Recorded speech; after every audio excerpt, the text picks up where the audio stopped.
She came from far away, flying into Los Santos International late one night.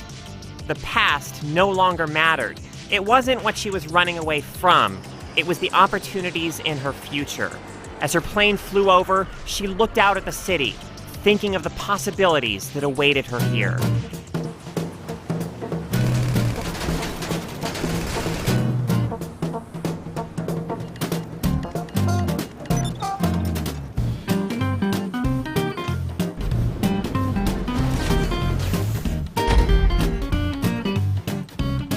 Grand Theft Auto Online is full of possibilities.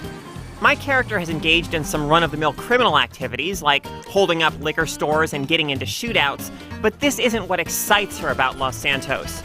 No, what she loves are the opportunities to race helicopters over the mansions in the Vinewood Hills, to get into tank battles near the forests of Great Chaparral, to dogfight in fighter planes over Fort Zancudo.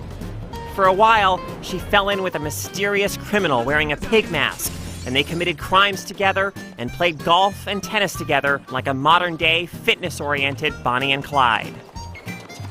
The sheer variety of things to do with and against other players in GTA Online's open world is its greatest asset. No individual element measures up to more focused games. As a multiplayer racing game, it's no Forza or Burnout. As an online shooter, it's not as exciting as the multiplayer in Uncharted. Its sports offerings aren't going to compete with Tiger Woods or Top Spin. But none of those games lets you do more than a fraction of the things that GTA Online lets you do. And GTA Online does the things it does well enough for them to be really enjoyable. When you're hopping along from one exciting activity to the next, GTA Online is exhilarating. Unfortunately, sometimes the world behaves in ways that put a stop to your fun.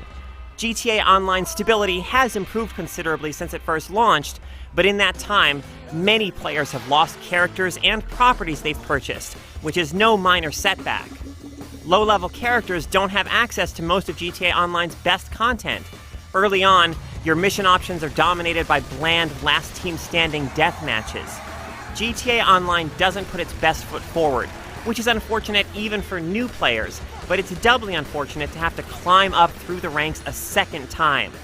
Losing property is also a tremendous setback, given that it takes a lot of time to earn enough cash for the nicer homes in the game. Then there are a host of smaller but still significant issues. Matches sometimes fail to start, leaving you stranded in lobbies.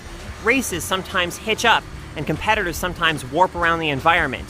You might be cruising along, minding your own business, only to get a message informing you that you've been kicked from the game by other players. And when you return, even though you didn't do anything wrong, you're warned that if you keep behaving like this, you'll be designated a bad sport and be forced to play with all the other jerks.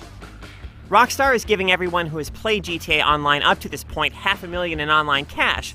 A nice gesture, but there's no replacing lost characters you might have grown attached to. GTA Online doesn't attempt to create a tightly woven narrative around your character's exploits. Instead, it provides a very loose-fitting structure in which your silent character occasionally comes into contact with the likes of Lester, Trevor, and other characters from the single-player game.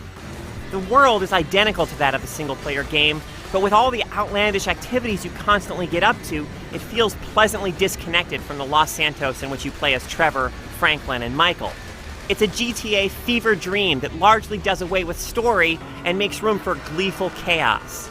At least, the chaos is usually gleeful. Sometimes other players in the open world can go out of their way to be jerks and keep attacking you, but the fact that activities are instanced means that you won't find your golf game interrupted by joyriders mowing you down in a sports car. When you're not doing an activity, there's typically an exciting element of danger as you traverse the open world. As other players approach you, you might feel a knot of anticipation in your stomach as you wonder if they'll ignore you and go about their business, or risk their lives in an attempt to kill you and take some of the cash you're carrying. Smart players bank their cash frequently to avoid significant losses, and although the game advises you to go to the nearest ATM, you can actually do this quickly from anywhere just by using the internet on your phone, which almost makes the entire distinction between cash and money in the bank pointless. Los Santos doesn't look as sharp or lively online as off. Texture pop-in is much more noticeable, and there's less traffic on the roads. But it's still a diverse and gorgeous setting, and in GTA Online, it gives you more fun stuff to do with other players than any other open-world action game. The unpredictable human element is both an asset and a liability, and the technical problems that have plagued it are far too significant to be ignored. But when it clicks, as it often does, there's nothing quite like GTA Online. You come here and you walk around the state like you own it. You never write, you never call. I mean, you don't even send a welcome basket or maybe a nice plate of cookies. But I love you.